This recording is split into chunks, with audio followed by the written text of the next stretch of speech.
Friends, happy Sunday morning. இன்றைக்கி காலையில் டே எப்படி போச்சு அப்படிங்கிறத நான் உங்களோட ஷேர் பண்ணிக்கிறேன். ஸோ எப்போவுமே பார்த்தீங்கன்னா சண்டே அன்னைக்கு தான் கொஞ்சம் நான் ஃப்ரீயாக இருப்பேன். ஆனால் இன்றைக்கி பார்த்தீங்கன்னா எனக்கு கொஞ்சம் ஒர்க் அதிகமாகவே இருந்துச்சு. ஏன்னா மந்த்து ஸ்டார்ட் ஆகிடுச்சு. வீட்டில் ப்ரொவிஷன்ஸ் எல்லாமே காலி ஆகிடுச்சு. கொஞ்சம் கொஞ்சமாக காசு இருக்கும்போது நான் வாங்கிக்கிறேன். ஸோ அப்படி பட்ஜெட்டில் நேற்று போயிட்டு சூப்பர் மார்க்கெட்டில் ஒரு 1000 ருப்பீஸ்க்கு தேவையான திங்ஸ் வாங்கிட்டு அப்படியே மிளகாய் தூளும் முடிஞ்சு போச்சு. அதுக்கும் தேவையானது எல்லாமே வாங்கிட்டேன். எப்போவுமே மிளகாய் தூள் 6 மாதத்துக்கு வர மாதிரி தான் அரைப்பேன். இந்த வாட்டி கொஞ்சம் கம்மியாகவே வாங்கியிருக்கேன்.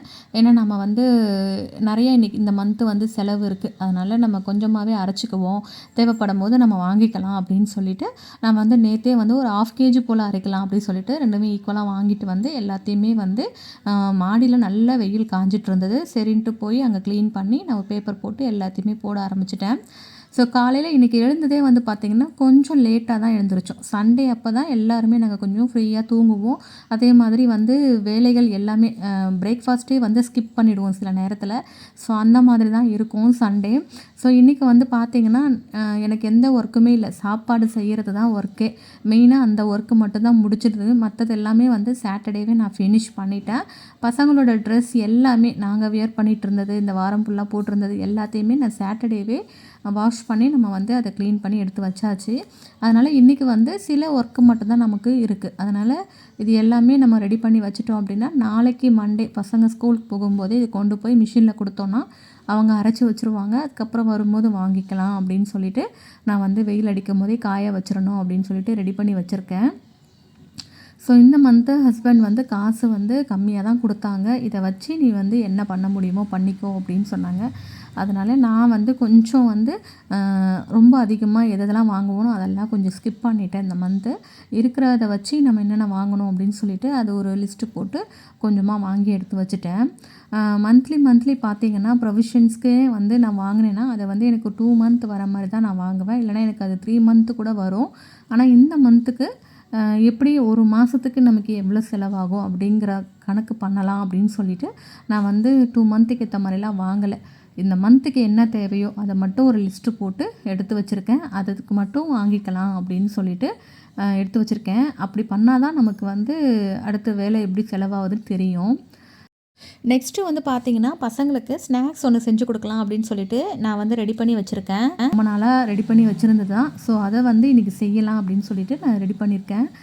பர்மீஸ் ஃபுட்டுன்னு சொல்லுவாங்க இல்லையா, அத்தோ பேஜோ நம்ம கேள்விப்பட்டிருப்போம். ஸோ அந்த மாதிரி அதில் ஒரு மெயின் இன்க்ரீடியண்ட்டாக இந்த இன்க்ரீடியண்ட் போட்டால் ரொம்ப டேஸ்ட்டாக இருக்கும் அப்படின்னு சொல்கிற வடை தான் நம்ம செய்ய போகிறோம். ஸோ கடலப்பருப்பு இருந்தது, அது ஒரு கப்பு போல் ஊற வச்சுருந்தேன். அது ஒரு 5 மணி நேரம் நல்லா ஊறிடுச்சுன்னா நமக்கு செய்கிறதுக்கு ரொம்ப டேஸ்ட்டாக இருக்கும்.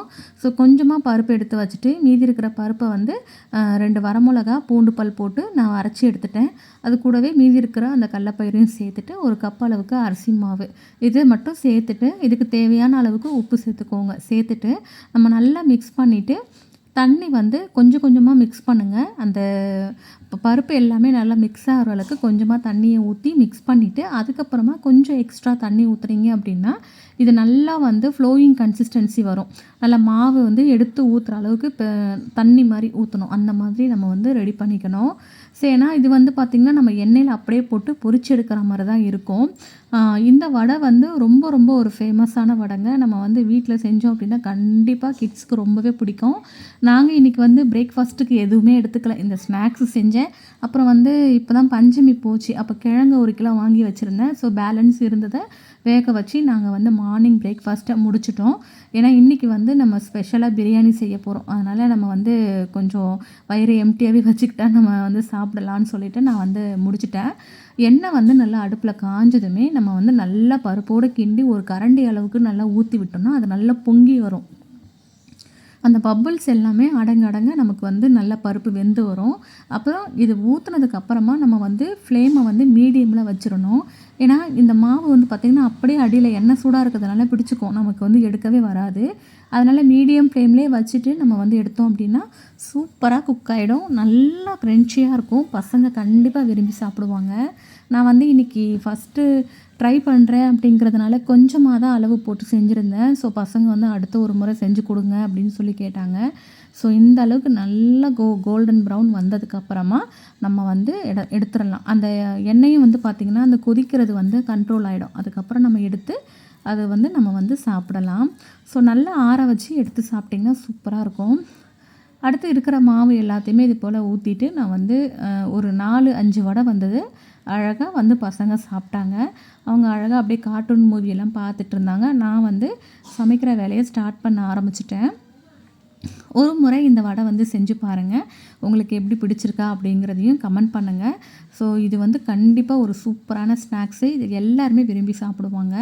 ஏன்னா ரொம்ப ஃபேமஸான ஃபுட்டு தான். இந்த ஃபுட்டு வந்து ஹஸ்பண்டோட ஃப்ரெண்டு வந்து சொல்லியிருந்தாங்க. அதனால் நம்ம ட்ரை பண்ணுவோம் அப்படின்னு சொல்லிட்டு நான் வந்து ரெடி பண்ணி வச்சுருந்தேன். அதுக்கப்புறம் சிக்கன் எல்லாமே வாங்கிட்டு வந்தாங்க. அதெல்லாமே கழுவி எடுத்துட்டு பசங்களுக்கு ஃப்ரை பண்ணுற மாதிரி கொஞ்சம் சிக்கன் எடுத்துகிட்டு அதில் இஞ்சி பூண்டு பேஸ்ட்டு கொஞ்சமாக வந்து ஒரு அரை லெமனுக்கு நல்லா புழிஞ்சு விட்டுட்டேன். டேஸ்ட்டு வந்து கொஞ்சம் நல்லா தூக்கி கொடுக்கும் அப்படிங்கிறதுக்காக. இந்த லெமன் கூடவே பார்த்திங்கன்னா ஒரு ஸ்பூன் அளவுக்கு கொத்தமல்லி தூளும், அதுக்கப்புறம் மிளகாய்த்தூள், அப்புறம் குழம்பு மிளகாய்த்தூள், வீட்டில் அரைச்ச மிளகாய்த்தூள் அதையும் சேர்த்துட்டு நல்லா மிக்ஸ் பண்ணிக்கணும். இதுக்கு தேவையான அளவுக்கு உப்பையும் சேர்த்துட்டு நான் வந்து ஒரு 2 ஸ்பூன் அளவுக்கு வந்து அரிசி மாவு சேர்த்துருக்கேன். ஏன்னா நல்லா கொஞ்சம் எப்படி டேஸ்ட் இருக்குன்னு பார்க்கலாம் அப்படின்னு சொல்லிட்டு ஒரு 2 ஸ்பூன் மட்டும் சேர்த்துருக்கேன். அதை கொஞ்சமாக தண்ணி ஊற்றி நல்லா மிக்ஸ் பண்ணி நம்ம வந்து ஒரு அரை மணி நேரத்துக்கு ஃப்ரிட்ஜில் அப்படியே வச்சுருவோம். அதுக்கப்புறமா எல்லாம் ரெடி ஆனதும் கடைசியில் ஃப்ரை பண்ணிக்கலாம் அப்படின்னு சொல்லிட்டு எடுத்து வச்சுட்டேன். சைட்லேயே வந்து பார்த்திங்கன்னா இந்த வெங்காயம் தக்காளி எல்லாமே வெட்டுறதெல்லாம் ஃபஸ்ட்டு வெட்டிட்டு ரைத்தாக்கும் நமக்கு எவ்வளோ வெங்காயம் தேவை தயிர் தேவைன்னு அதையும் எடுத்து வச்சுட்டேன். நடுவில் ஒரு 11 o'clock போல் தயிரில் வந்து கொஞ்சமாக வந்து தண்ணி ஊற்றி நம்ம மோர் மாதிரி ரெடி பண்ணி குடித்தோம். ரொம்ப சூப்பராக இருந்தது. அதுக்கப்புறம் கொத்தமல்லி தழை கொஞ்சம் நல்லா நறுக்கி எடுத்துக்கோங்க. நல்ல பெரிய அளவில் தான் நான் இன்றைக்கி வந்து குண்டா வச்சுருந்தேன். ஏன்னா 1 கிலோ அரிசி போட்டிருந்தேன். அதனால் அதுக்கேற்ற மாதிரி நம்ம வந்து ரெடி பண்ணிக்கலாம் அப்படின்னு சொல்லிட்டு எண்ணெய் வந்து கொஞ்சம் கூடுதலாகவே ஊற்றிட்டு ஸ்பைசஸ் எல்லாமே சேர்த்துட்டேன். ரொம்ப நிறைய இல்லைங்க. எங்கள் வீட்டுக்காருக்கு அந்த ஃப்ளேவர் அதிகமாக போட்டால் ரொம்ப பிடிக்காது சொல்லுவார். அதனால் கொஞ்சமாக தான் போட்டிருந்தேன். 2 பச்சை மிளகாவும் ஒரு வெங்காயத்தை நம்ம அதில் போட்டு நல்லா ஃப்ரை பண்ணிக்கணும். வெங்காயம் ஓரளவுக்கு வெந்து வந்ததுக்கப்புறமா நம்ம வந்து இஞ்சி பூண்டு விழுது அரைச்சி வச்சதை சேர்த்துட்டு நல்லா மிக்ஸ் பண்ணி எடுத்துக்கணும். நான் ஃப்ரெஷ்ஷாக தான் வந்து இஞ்சி பூண்டு விழுது எப்போவுமே செய்வேன். ரெடி பண்ணி வச்சுலாம் செய்ய மாட்டேன். ஏன்னா வந்து இப்போ பூண்டு விற்கிற விலைக்கு நம்ம வந்து அதை ரெடி பண்ணி ஸ்டோர் பண்ணிலாம் வைக்க முடியாது. அதனால் அன்னன்னைக்கு இருக்கிறத எடுத்து வச்சுக்கிறேன், அவ்வளோதான். அதுக்கப்புறம் தக்காளியும் ஒரு 2 தக்காளி நல்லா பொடியாக கட் பண்ணி அதையும் சேர்த்துட்டு நல்லா வந்து அதை மேஷ் ஆகிற அளவுக்கு நல்லா வதக்கி விட்டு எடுத்துக்கிட்டேன். இது நல்லா மேஷ் ஆகிறதுக்கு கொஞ்சமாக நம்ம உப்பு சேர்த்து வதக்குனா நல்லாயிருக்கும். கட் பண்ணி வச்சுருக்க அந்த கொத்தமல்லியும் சேர்த்துட்டு நல்லா மிக்ஸ் பண்ணுங்கள். மிக்ஸ் பண்ணி நல்லா வெந்து வந்ததுக்கப்புறமா நம்ம வந்து மல்லித்தூள், மிளகாய்த்தூள், அதுக்கப்புறம் குழம்பு மிளகாய்த்தூள், கரம் மசாலா வந்து நான் கடைசியில் தான் சேர்ப்பேன். மிளகாய்த்தூள் இதை மட்டும் சேர்த்துட்டு நல்லா கொஞ்சமாக தண்ணி விட்டு நல்லா அந்த பச்சை வாடை போகிற வரைக்கும் நல்லா மிக்ஸ் பண்ணிவிட்டு அதுக்கப்புறமா வாஷ் பண்ணி வச்சுருக்க அந்த கறி எல்லாமே எடுத்து இதில் போட்டுட்டு நல்லா மிக்ஸ் பண்ணிவிடுவேன். அதை நல்லா வந்து தண்ணி விட்டு வரும் இல்லையா, வெந்து அதிலே வரும். அந்தளவுக்கு நல்லா மிக்ஸ் பண்ணி ஒரு க்ளோஸ் பண்ணி வச்சிடலாம், அவ்வளோதான். அது நல்லா வெந்து வர கேப்பில் பாத்திரம் எல்லாமே வந்து நல்லா விளக்க ஆரம்பிச்சிட்டேன். அதுக்கப்புறம் ஒரு அரை லெமனை நல்லா இதில் புழிஞ்சு விட்டுட்டேன். அவ்வளோதான். இது வந்து அப்படியே எடுத்து வச்சுட்டேங்க. சைடில் அப்படியே எல்லாத்தையுமே க்ளீன் பண்ணி வச்சுட்டேன். அதனால் எனக்கு சைடில் எந்த வேலையுமே இல்லை. கடைசியாக வந்து ஒரு 2 ஸ்பூன் அளவுக்கு நல்லா தயிரை வந்து கெட்டி தயிரை இதில் போட்டு மிக்ஸ் பண்ணிவிட்டு நல்லா கொதி வர வரைக்கும் ரெடி பண்ணிவிட்டு டம்ளருக்கு ஏற்ற மாதிரி ஒரு டம்ளருக்கு 2 டம்ளர் அளவு தண்ணி ஊற்றணும். நான் வந்து 5 டம்ளர் போட்டேன். ஆனால் அதில் வந்து 9 டம்ளர் அளவுக்கு தான் தண்ணி ஊற்றினேன். ஏன்னா ஏற்கனவே கொஞ்சம் தண்ணி விட்ட கறியில் வந்து தண்ணி விட்டு வந்திருக்கோன்றதுனால நமக்கு ரொம்ப குழைவாயிட போகுது அப்படின்னு சொல்லிட்டு ஓரளவுக்கு ஊற்றிட்டு கடைசியாக கரம் மசாலாவும் கொஞ்சமாக வந்து அரிசி போட்டதுக்கப்புறமா தேவையான அளவுக்கு உப்பையும் சேர்த்துட்டு நல்லா அது கொதி வரணும். ஒரு 80% நல்லா குக் ஆனதுக்கப்புறமா அரிசிலாம் வந்து மேலே நல்லா தெரிய ஆரம்பிக்கணும். அந்தளவுக்கு நல்லா நமக்கு கொதி வரணும். அது வரைக்கும் நல்லா ஹை ஃப்ளேமில் வச்சு நல்லா கொதிக்க விட்டுட்டு அதுக்கப்புறமா வந்து பார்த்திங்கன்னா ரைஸ் வந்து ஓரளவுக்கு தெரிய ஆரம்பிச்சிருச்சு. அதுக்கப்புறம் பக்கத்துலேயே அடுப்பை வந்து ஆன் பண்ணி இரும்பு தவாவை வந்து வச்சு நல்லா ஹீட் பண்ணி வச்சுருந்தேன். அது ஹீட்டான கேப்பில் அரிசி நல்லா வந்து தெரிய ஆரம்பிச்சிருச்சு. அதுக்கப்புறமா நான் வந்து அந்த தவாவை அது மேலே வச்சு தம் போட ஆரம்பித்தேன். ஸோ நான் இப்போ வந்து கொஞ்சம் நாளாக அதிகமாக தம் போட ஆரம்பிச்சிட்டேன். ஏன்னா குக்கர் வந்து கொஞ்சம் ப்ராப்ளமாக இருக்குது. அதனால் நம்ம இப்படியே செஞ்சுக்கலாம் அப்படின்னு சொல்லிட்டு நான் ரெடி பண்ணிட்டேன். ஸோ ரொம்ப சூப்பராகவும் வந்திருந்தது. நான் வந்து பிரியாணி அரிசிலாம் வாங்கலைங்க. இந்த வாட்டி வந்து வீட்டில் இருக்கிற அரிசியை வச்சு செஞ்சுக்கலாம் அப்படின்னு சொல்லிட்டு, எதையுமே பிரியாணி செய்ய போகிறோன்னு சொல்லிட்டு ஸ்பெஷலாலாம் வாங்கலை. வீட்டில் என்ன இருக்கோ அதை மட்டும் வச்சு செஞ்சுக்கலாம் அப்படின்னு சொல்லிட்டு, இன்றைக்கி புதினா தழை கூட நான் வாங்கலை, இருக்கிறத வச்சு செஞ்சுட்டேன் நான். ரொம்ப நல்லா இருந்துச்சு. பசங்க வந்து ரொம்ப விரும்பி சாப்பிட்டாங்க. எப்போவாவது ஒரு டைம் செய்கிறோம் அப்படின்னா கண்டிப்பாக குவான்டிட்டி வந்து கொஞ்சம் அதிகமாகவே நான் செஞ்சுடுவேன். ஏன்னா வீட்டில் அத்தை மாமாவுக்கு கொடுத்து அனுப்பிடுவேன். கடையில் பசங்க இருப்பாங்க, எடுத்துகிட்டு போவார், சாப்பிடுவாங்க. அப்படி இல்லைனா ஈவினிங் நாங்கள் நைட்டுக்குமே இதையே வச்சு சாப்பிட்டுக்குவோம். ஸோ அப்படி தான் நான் செய்வேன். ஸோ பார்த்தீங்கன்னா ஒரு 20 மினிட்ஸ்க்கு அப்புறம் நல்ல ஒரு ஃப்ளேவர், அதே மாதிரி சூப்பராக வெந்து வந்திருந்தது. அதுக்கப்புறமா நம்ம அடுப்பை வந்து அணைச்சிடணும். அணைச்சிட்டு ஒரு வாட்டி இது மாதிரி கிண்டி விட்டுட்டு தனியாக எடுத்து அதுக்கு மேலே வந்து கொஞ்சமாக வந்து கொத்தமல்லி தழைகளையும் நெய் இருந்தால் கூட ஊற்றிக்கலாம். ரொம்ப சூப்பராக இருக்கும். இதை வந்து ஒரு தட்டு போட்டு ஒரு 10 நிமிஷம் அப்படியே வச்சுருங்க. ஏன்னா அந்த தட்டு போட்டு மூடி வைக்கும்போது தண்ணி விடும் இல்லையா? ஸோ அதிலே இன்னும் வந்து நல்லா குக் ஆகும், டேஸ்ட்டாகவும் இருக்கும். ஸோ அந்த மாதிரி ரெடி பண்ணிவிட்டு சைடில் இறக்கி வச்சுட்டு அப்படியே சிக்கனையும் நான் ஃப்ரை பண்ண ஆரம்பிச்சிட்டேன். ஸோ ஃப்ரை பண்ணும்போது ரொம்ப சூப்பராக இருந்தது இந்த சிக்கன். இது வந்து நம்ம ஃப்ரிட்ஜில் வந்து கொஞ்சம் நேரம் வைக்கிறோம் அப்படிங்கிறதுனால அந்த மசாலாலாம் நல்லாவே வந்து பிரியாமல் சூப்பராக வெந்து நல்லா சாஃப்டாக உள்ளே இருந்துச்சு. வெளியே வந்து நல்லா க்ரன்ச்சியாக இருந்தது. பசங்க நல்லா விரும்பி சாப்பிட்டாங்க. எப்போவுமே அவங்க வந்து ஃப்ரை பண்ணால் தான் சாப்பிடுவாங்க. இந்த வாட்டி ரொம்பவே பிடிச்சிருந்தது அப்படின்னு சொல்லி சொன்னாங்க.